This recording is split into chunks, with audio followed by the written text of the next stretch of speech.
अभी दूसरा ही चल रहा था ना।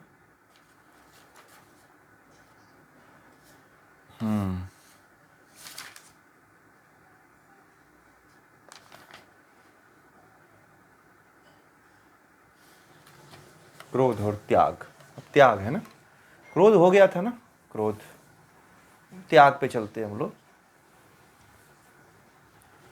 तो भगवान श्री कृष्ण कहते हैं कि सात्विक प्रकृति वाले जो लोग होते हैं, जो दैवीय प्रकृति वाले लोग होते हैं, उनके क्या क्या दैव संपदा को जो जन्म लेकर के उत्पन्न होते हैं, उनके अंदर क्या क्या गुण होते हैं, वह भगवान श्री कृष्ण अर्जुन को बता रहे हैं। तो उसमें उन्होंने कल बताया था निर्भयता, अंतःकरण की शुद्धि, ज्ञान और योग में निष्ठा, दान, दमन, यज्ञ, स्वाध्याय, तप, सरलता, अहिंसा, सत्य, अक्रोध, त्याग। अब त्याग है, ठीक है ना।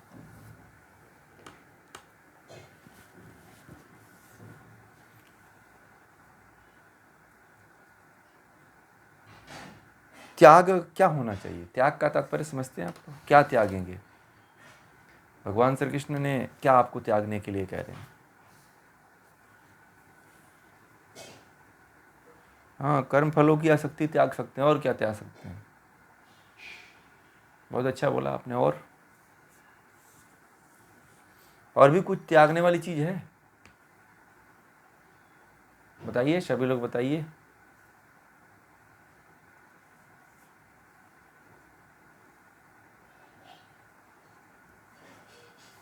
हाँ, मोह को त्याग सकते हैं। और दूसरा,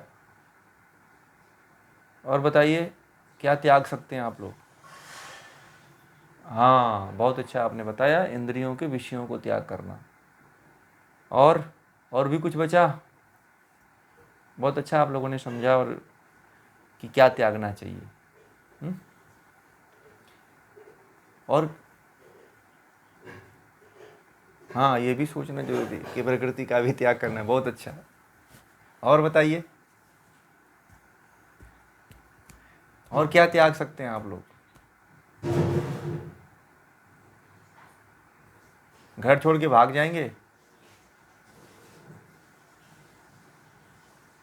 हैं? हाँ, अविद्या को भी त्याग सकते हैं। बहुत अच्छी बात है।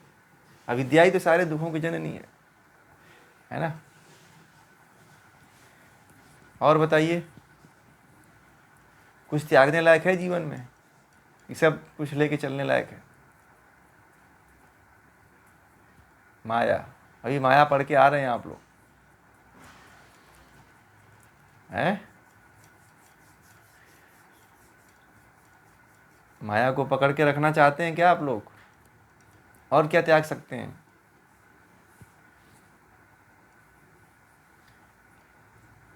क्रोध, क्रोध नहीं त्यागना है, लेके चलना है उसको। हाँ हाँ, सठ शत्रु को भी त्याग करना है। ये तो, हाँ तो भ्रम, हाँ भ्रम को भी त्यागिए। ये जीवन में सब त्यागने वाली चीजें हैं जी।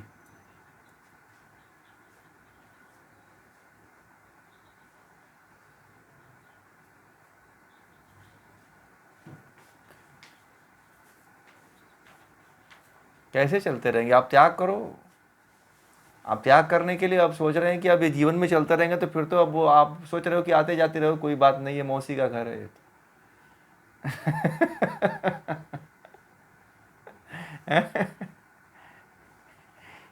ये तो फिर ये तो फिर आप उनको खुली छूट दे रहे हो। आप आ जाओ भाई, चले जाओ, आकर के चले जाना, कोई बात नहीं है हैं?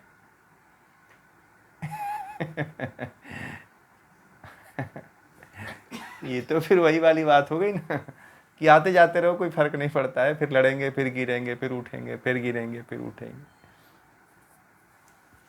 त्याग है तो त्याग है। फिर आप इतना करो, वो तो अपने तरफ से करता इतना मजबूत है कि वो आप नहीं कहोगे तो भी वो गिरेगा वो। ठीक है, तो गिरने को नहीं ध्यान देना, आपकी आपका मनोबल ऊंचा होना चाहिए कि मुझे नहीं गिरने देना है। ठीक है,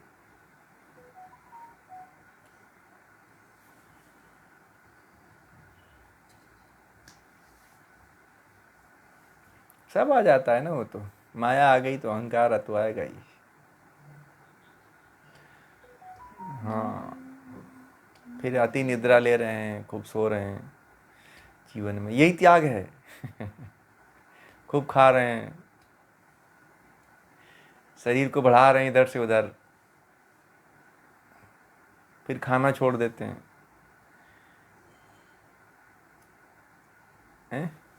तो ये सब त्यागने वाली चीजें हैं, इसको त्यागिए। बहुत अच्छा आप लोगों ने बताया, और अच्छी चीज पकड़ लिया कि हमें त्यागना क्या है। हम्म। तो जीवन में त्याग होना चाहिए। हाँ हाँ, वो होता नहीं है, परंतु करने का प्रयास करना है। हाँ, लड़ते रहना है उससे, द्वंद्व करते रहना, रोकने का प्रयास करना है। आपने तरफ से ढिलाई नहीं देना है कि आने दो जाने दो, जैसे बोल दिया इन्होंने, तो वैसे नहीं करना है। ठीक है, नहीं तो आप फिर गड़बड़ हो जाएगा आपका मामला।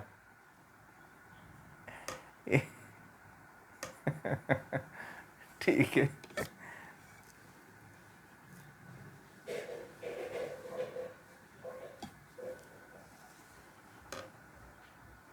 चलिए, अच्छी बात है। और अब उनको भी त्याग करना है, सही कहा। शांति, शांति, जीवन में शांति कैसे मिलेगी? जीवन में शांत होना एक अलग बात होती है, परंतु शांति कैसे मिलेगी?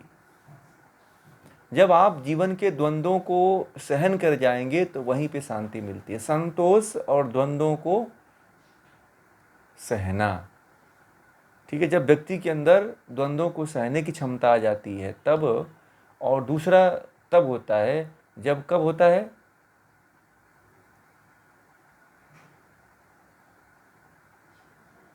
जब आपके जीवन में संतोष आ जाता है, तभी व्यक्ति को शांति मिलती है। आप किसी द्वंद्व को सहन नहीं कर पाओगे तो शांति में रह पाओगे क्या?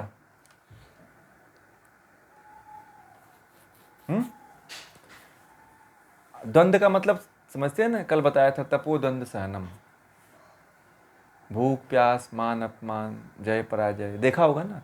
भूख लगती है तो एकदम परेशान हो, अशांति हो जाती है, अरे भैया पेट में तो कुछ तोड़ रहा है, कुछ खाने के लिए चाहिए, फिर शांति कहाँ से उसको मिलेगी? जो सहन करेगा वही शांति को प्राप्त करेगा। जिसके भीतर सहन करने की क्षमता नहीं है, वह व्यक्ति को कभी शांति नहीं मिल सकती है।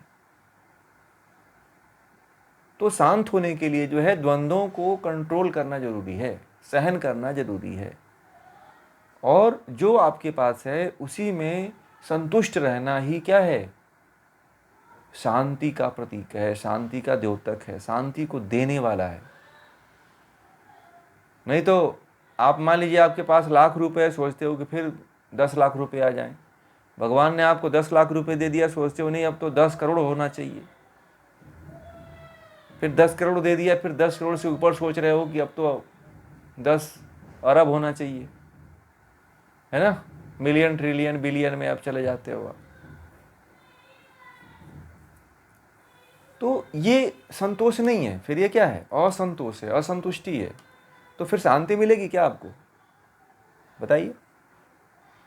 शांति नहीं मिलेगी। शांति कब मिलेगी? जब आप द्वंद्वों को नष्ट करेंगे, द्वंद्वों को सहन कर जाएंगे, और आपके जीवन में संतोष होगा, उसी व्यक्ति को शांति मिलती है।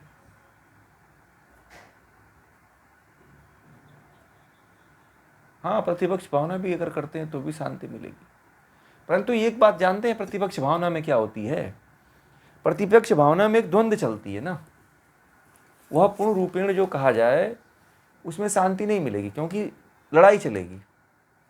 पूर्ण रूप से कहिए तो शांति उसमें नहीं मिलने वाली है। शांति तो फिर ये कह लीजिए कि जब आप संप्रजात समाधि में विवेक ख्याति को प्राप्त होते हैं ना, तब कहिए कि आपको शांति उस समय हो सकती है, या फिर यम नियमों में संतोष का पालन करते हैं तो, ठीक है ना। जो सोच है, नियम है, नियम में जो संतोष है, उसको यदि आप पालन करते हो तो फिर आप शांति प्राप्त कर सकते हो तब। अब पता नहीं आप लोग यम नियमों का पालन करते हैं कि नहीं करते हैं, भूल गए होंगे आप लोग। कर रहे हैं? मैंने एक चीज़ आप लोगों को कहा था कि यम नियमों का पालन आप लोग अपने जीवन में 5% तो किया ही करिए। मैं आज तीसरी बार बोल रहा हूँ इसको, ठीक है? 2 बार मैं बोल चुका हूँ और तीसरी बार बोल रहा हूँ आप लोगों को कि यम नियमों का पालन आप लोग अपने जीवन में 5% से शुरू करके 10%, 20%, 40%, 50% करने का प्रयास करिए और आपको उत्तरोत्तर इसमें लाभ होगा, ठीक है? इसमें लाभ के बारे में तो आप सोच करके करिएगा भी मत, आपको उससे पहले वो चीज़ मिल जाती है, ठीक है ना? तो इसको तो आप लोग अपने मन में एक पूरा व्यवस्थित कर लीजिए, स्थित कर लीजिए।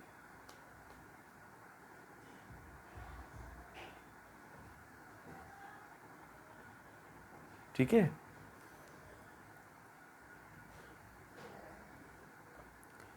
और है अगला जो है जी,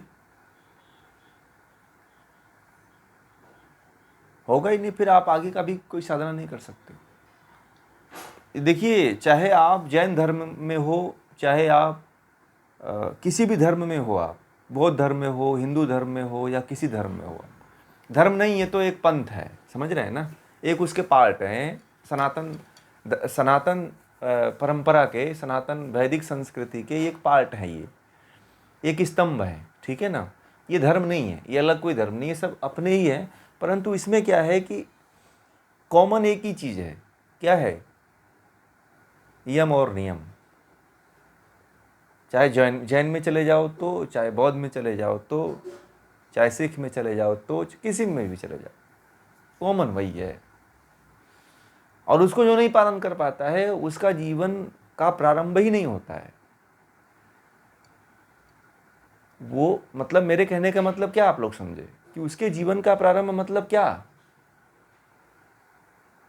बताइए, आपके जीवन का प्रारंभ मतलब क्या? कि आप बड़े नहीं होंगे, फिर छोटे नहीं होंगे, या आपके जीवन में कुछ घट बढ़ जाएगा?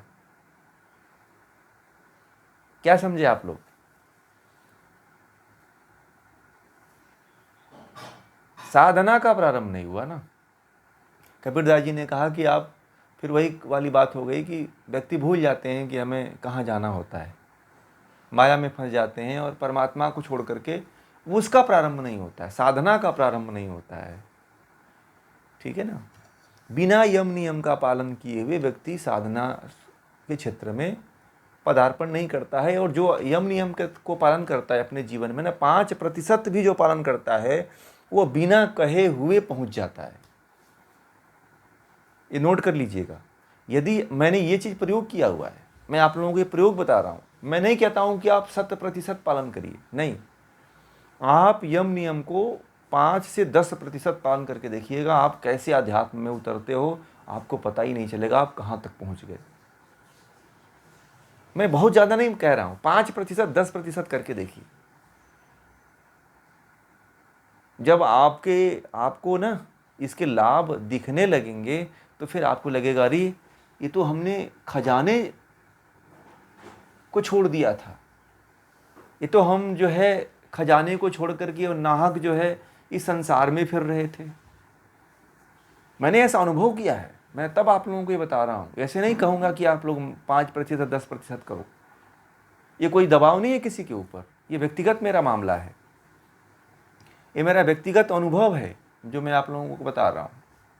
मैंने बहुत ज़्यादा नहीं पालन किया, मैंने 5% में ही देखा, मैंने 95% की बात नहीं किया, मैंने 5% की बात किया। आप लोग कितने में हो? आप लोगों को पता होना चाहिए कि आप लोग कितने प्रतिशत में हो।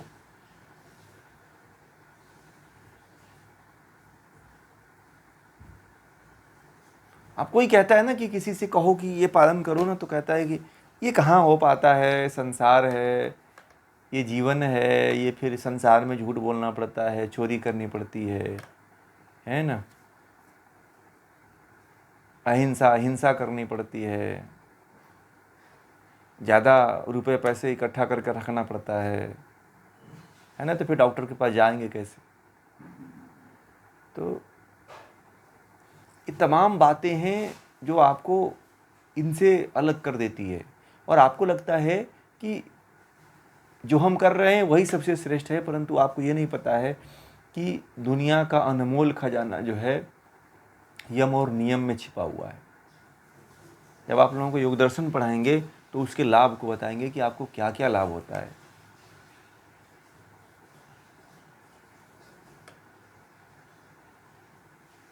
समझ रहे हैं ना बात को?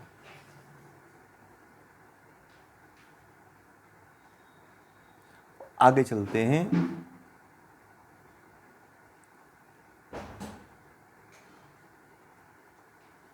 दूसरों के दोष न ढूंढना। शांति के बाद जो है, जो सात्विक प्रकृति वाला जो व्यक्ति होता है, तो दैवीय प्रकृति का जो व्यक्ति होता है, वह दूसरों के दोषों को नहीं ढूंढता है। आप लोगों के अंदर ऐसा गुण है क्या? आप तो एक दूसरे के सामने बैठते हो तो यही बात करते हो कि अरे वो बगल वाली बहुत, वो ऐसा कर रहा था, वो ऐसी कर रही थी, यही होता है ना। फिर दूसरों की बुराई को आप लोग इंगित करते हैं, बताते हैं ये ऐसा है, वो ऐसा है, वो ऐसे करती है, वो ऐसे कपड़ा पहनती है, वैसे बात करता है, वो उसका बोलने का ढंग नहीं है, वो मेरे तरफ देखता है, वो मेरे तरफ देखती है, उसी घर में ऐसा होता है, उसी घर में, मेरे घर में ऐसा नहीं होता है। तो ऐसा नहीं करता है। जो सात्विक प्रकृति वाला व्यक्ति होता है वह कभी दूसरे व्यक्ति के दोषों को नहीं ढूंढता है। दोष हैं तो हैं, दोषों को, अगर जो कोई दोषों को ढूंढता है, ये मान लीजिए कि आप किसी के दोषों को ढूंढते हैं ना, तो उसके जो वो होते हैं ना, जो दोष होते हैं आपके भीतर चले आते हैं। ये नोट कर लीजिएगा कि दूसरों के दोष ढूंढने वाले व्यक्ति के अंदर उस व्यक्ति के दोषी व्यक्ति के दोष चले आते हैं।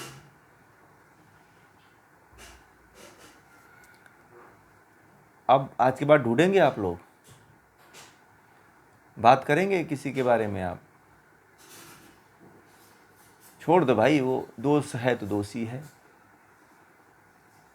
अब आप तो जब तक एक बात सुन लेते हो कि फलाना आदमी ऐसा है, तो जब तक किसी से कहते नहीं हो तब तक पेट में लगता है कि पचा ही नहीं। अब जब तक एक दूसरे से कह नहीं दिए तब तक, फोन मिलाए नहीं, बात किए नहीं, जब तक मन में लगता है कि कुछ काट रहा है। छोड़ दो आप कि दूसरा क्या करता है, दूसरे के अंदर क्या गुण है, कैसा है, किस तरह से है, किस प्रवृत्ति में है, किस तरह से जीवन जीता है, कैसे जीता है, ये सब छोड़िए।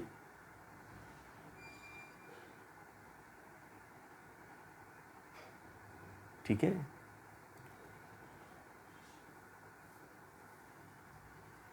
कभी भी किसी भी व्यक्ति के प्रति दोषों को उजागर नहीं करना चाहिए, कभी भी। हर लाख आपको उसके दोष मालूम है, मत करिए, आप अपने मुंह से मत करिए, क्योंकि वो दोष आपके भीतर आ जाएगा यदि आपने बोल दिया तो। यदि वो जितना कोई बुरा रहता है उसकी बुराई को आपने बोल दिया तो आप उसकी बुराई को ले लिए भाई। महात्मा बुद्ध के पास कोई उनका शिष्य जाता था ना, समझ रहे हैं, तो कोई कितना भी बुरा होता था ना, तो उसके बारे में महात्मा बुद्ध से वो नहीं कहता था। पता है क्यों? एक बार एक शिष्य था उनका, तो सन्यासी वर्ग में थे, तो बोल रहे थे कि ये सन्यासी है, इसकी दृष्टि सही नहीं है। महात्मा बुद्ध ने कहा कि ठीक है, नहीं सही है। अगले दिन देखा कि जो वो गलत, उसके अंदर गलत कार्य था वो उसके अंदर आ गया। उसको बुलाया गया कि भाई तूने गलत कार्य क्यों कर दिया? तो महात्मा बुद्ध ने कहा था कि तू कल इस व्यक्ति के बारे में ये बुराई कर रहा था, अब उसकी बुराई तेरे अंदर आ गई। ठीक है? जैसे आप किसी को दोष देते हो ना कि ये फलाना आदमी तो बच्चलन है, तो वह बच्चलन, उसके अंदर का बच्चलन जैसे ही आप किसी से कहते हो, आप बच्चलन हो जाते हो। बात समझ में आ गई? ये बड़ा मतलब कि ये बड़ा महत्वपूर्ण विज्ञान है, ये बहुत इंपॉर्टेंट विज्ञान है, साइंस है ये। ऋषियों ने इसीलिए इसको खोज करके भगवान श्री कृष्ण ने एक एक शब्द को लिखा है। मुझे इतना टाइम समय क्यों लग रहा है इस 2 श्लोक को पढ़ाने में ही, क्यों समय ज़्यादा लग रहा है? क्योंकि यही तो गीता में समझनी है, गीता में यही तो हमें सीखना है। समझ में आ गई बात? गीता में और कुछ थोड़ी हमें सीखना है, गीता में यही सीखना है।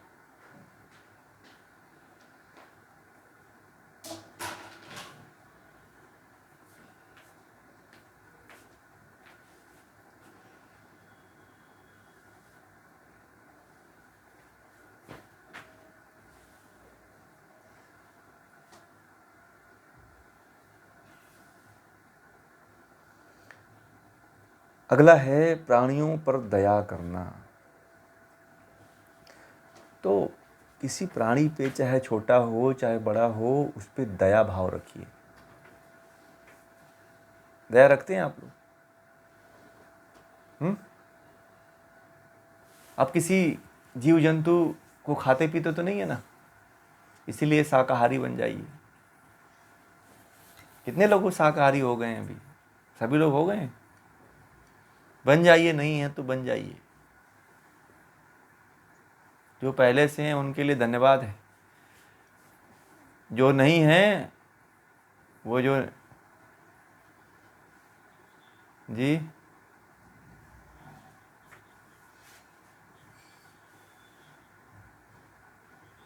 हम्म